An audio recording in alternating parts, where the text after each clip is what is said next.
আজ আমরা ভ্রমণ করব পৃথিবী থেকে বিচ্ছিন্ন একটা জায়গায়, যেটা ইন্দোনেশিয়া এবং আফ্রিকাতে অবস্থিত।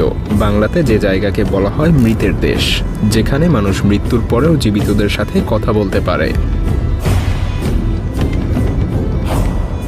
শুধু কি তাই, এখানে মানুষ শূন্যেও উঠতে পারে। হ্যাঁ, আজ আমরা আপনাকে এমন কিছু দেখাতে চলেছি যেটা আপনাকে আপনার জীবন নিয়ে ভাবাতে বাধ্য করবে, সেই সাথে আপনাকে বিশ্বাস করাবে পৃথিবীতে আসলেই আধ্যাত্মিকতা বলতে এখনো অনেক কিছু আছে। তো চলুন জীবনকে একটু ভিন্নভাবে জেনে নেওয়া যাক। ইন্দোনেশিয়ার এই সুলাওয়েসি দ্বীপের কেউ মারা গেলে তাদের মৃতদেহগুলোকে সংরক্ষণ করে পরিবারের মধ্যেই রেখে দেয়া হয়।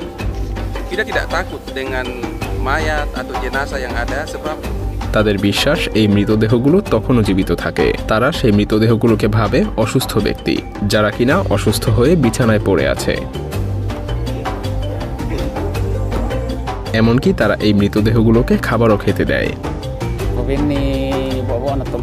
যদিও গরিব লোকেরা তাদের প্রিয়জনের লাশগুলো বেশি দিন সংরক্ষণ করতে পারে না, মোটামুটি এক সপ্তাহের মতো নিজেদের কাছে রাখে। মধ্যবিত্তরা কয়েক মাস পর্যন্ত রাখতে পারে, এরপর একদম ধনী লোকেরা প্রায় কয়েক বছর পর্যন্ত নিজেদের কাছেই তাদের প্রিয় মানুষদের মৃতদেহ রেখে দেয় অসুস্থ মনে করে। এই উপজাতির মানুষেরা মনে করে মৃত ব্যক্তিরা মৃত্যুর পরেও তাদের পরিবারেরই অংশ হয়ে থাকে, তাই এখনও এই মৃত মানুষগুলোকে সৎকার বা কবর দেয়া হয়নি। তারা ভাবে এই মৃত লোকদের আত্মা এখনও এই বাড়ির ভেতরেই আছে। এদের বলা হয় টামাকিউলা, অর্থাৎ অসুস্থ ব্যক্তি। এই মহিলাটা 5 বছর আগে মারা গিয়েছে, আর তার স্বামী মাত্র 3 সপ্তাহ আগে। The wife already 5 years. Husband just died. 3 weeks. দিনে 2-3 বার করে পরিবারের সদস্যরা এই লাশগুলোর সাথে সময় কাটায়, এমনকি তারা তাদের পছন্দের জিনিসও নিয়ে আসে, তাদের সাথে কথাও বলে। পরিবারের সদস্যদের মতে এই টামাকিউলারা স্বপ্নে তাদের সাথে প্রতিনিয়ত যোগাযোগ রাখে।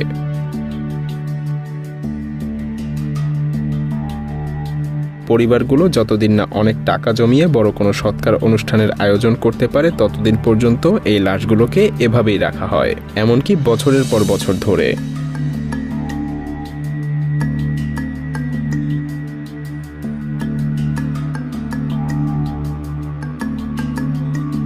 মজার ব্যাপার হলো, এখানকার লোকেরা মৃতের সৎকার করার জন্য পশুও বলিদান করে থাকে।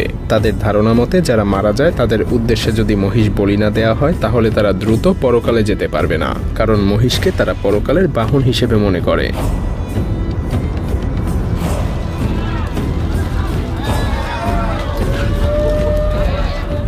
আর এজন্যই তাদের স্থানীয় বাড়িঘর বা হাটবাজারের অনেক দোকান মহিষের আকৃতির হয়ে থাকে।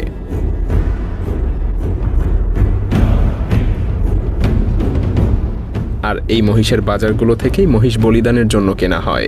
এগুলো আমাদের কাছে নিষ্ঠুরতা মনে হলেও তাদের প্রচলিত পদ্ধতিতেই এই মহিষ বলিদান করা হয়। এই জাতির রহস্য এখানেই শেষ না। কোনো ব্যক্তি মারা গেলে এত বিশাল মহাযজ্ঞ করে তাকে সমাহিত করা হয়, আর এখান থেকেই তাদের আবার নতুন করে শুরু। তাদের আত্মীয় স্বজনকে তারা কবর দেওয়ার পরেও মনে করে যে তারা মারা যায়নি, আর তাই তো প্রিয় মানুষদের মৃতদেহ সমাহিত করার পর প্রতি বছর 2 বার মৃতের পরিবার তাদের পূর্বপুরুষদের কবর বা সমাধিতে আসে বিভিন্নভাবে শোক পালন করার জন্য। তারা যে এই মৃতদেহগুলোকে কতটা ভালোবাসে তা প্রকাশ করা হয় মৃতদেহগুলোকে তুলে পরিষ্কার করে, পুরনো পোশাক বদলে আবার নতুন পোশাক পরিয়ে দেয়া হয়।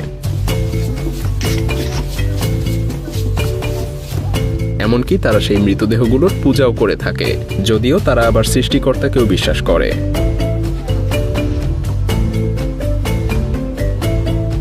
এই উপজাতি তাদের পূর্বপুরুষদের এতটাই ভালোবাসে যে প্রতি বছর এভাবে 2 বার শোক পালন করেও তারা ক্ষান্ত হয় না। আর তাই তো তারা 30 বছর পর পর মৃত ব্যক্তিদের কফিন থেকে বের করার একটা অনুষ্ঠানের আয়োজন করে থাকে। এতে সেই সকল মৃত মানুষের জন্য পান সুপারি সহ আরো অনেক কিছু উৎসর্গ করা হয়, আর সেই মৃতদের কাছে নিজের, পরিবারের এবং দেশের জন্য ভালো চাওয়ার দোয়া করা হয়।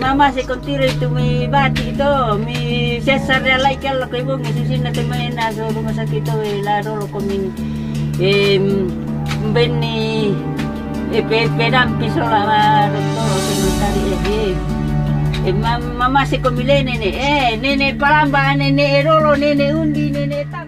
শুধু মৃত ব্যক্তিই না, এই উপজাতির কবরস্থানও যেন রহস্য দিয়ে ঘেরা। এই ছোট একটা সুড়ঙ্গের ভেতরে প্রায় 100 কফিন রাখা আছে।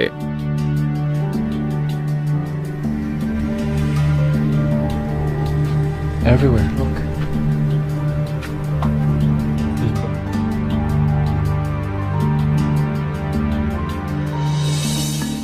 এটা একটা পারিবারিক কবরস্থান।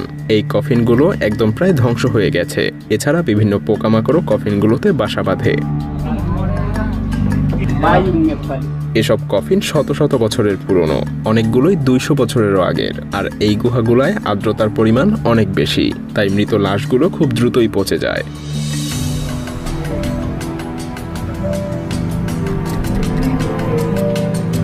No name, no date. অনুষ্ঠানের শুরুতে এভাবে কফিনগুলোকে সবাই ধরে ধরে গুহা থেকে বের করে।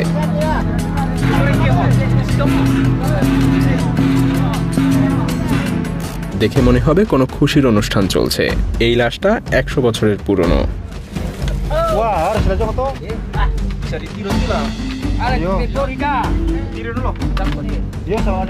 এসব পচে যাওয়া লাশের বেঁধে রাখা কাপড় এবং দড়িগুলো আগে ছিঁড়ে ফেলা হয়, তারপর আস্তে আস্তে পচে যাওয়া লাশটা বেরিয়ে আসে।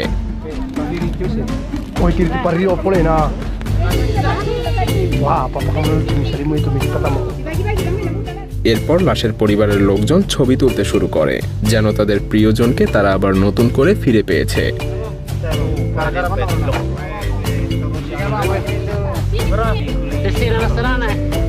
এমনকি লাশগুলো থেকে কিছু পুরনো দিনের টাকা পয়সাও পাওয়া যায়। এই উপজাতির লোকেরা ভাবে লাশগুলো তাদের জন্য আবার কল্যাণ বয়ে আনবে, তাদেরকে গোপন কোনো বা বিশেষ কোনো তথ্য দিবে, যেমন কোনো লটারির নাম্বার। এই দিনটা এই পরিবারগুলোর জন্য খুশির দিন।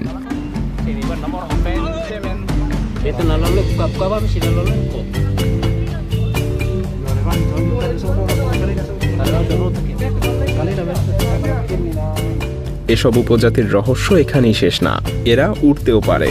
হ্যাঁ, বলা চলে আফ্রিকার এই শ্যামান উপজাতি শূন্যে উড়তে পারে।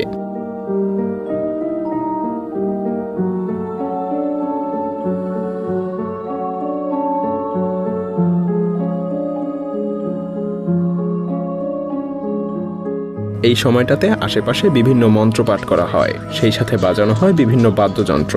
আর ধীরে ধীরে শাম্যান বা উড়ন্ত মানব শূন্যে উঠতে শুরু করে, যেন তাদের উপরে এই সময়ে কোনো গ্র্যাভিটি কাজ করে না। অনেকেই মনে করে এটা কোনো ট্রিক, কিন্তু অনেক সাংবাদিকই ক্যামেরা নিয়েও দড়ি বা শাম্যানকে উঁচু করে রাখবে এমন কিছুই খুঁজে পায়নি।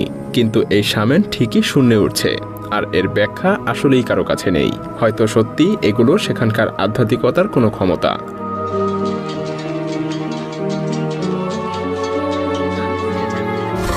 অনেক উচ্চতায় জাম্প করার ক্ষমতার জন্য যদি কোনো জাতি বিখ্যাত হয়ে থাকে, তবে সেখানে সবার প্রথমে যে নাম উঠে আসবে তা হলো মাসাই জাম্পার।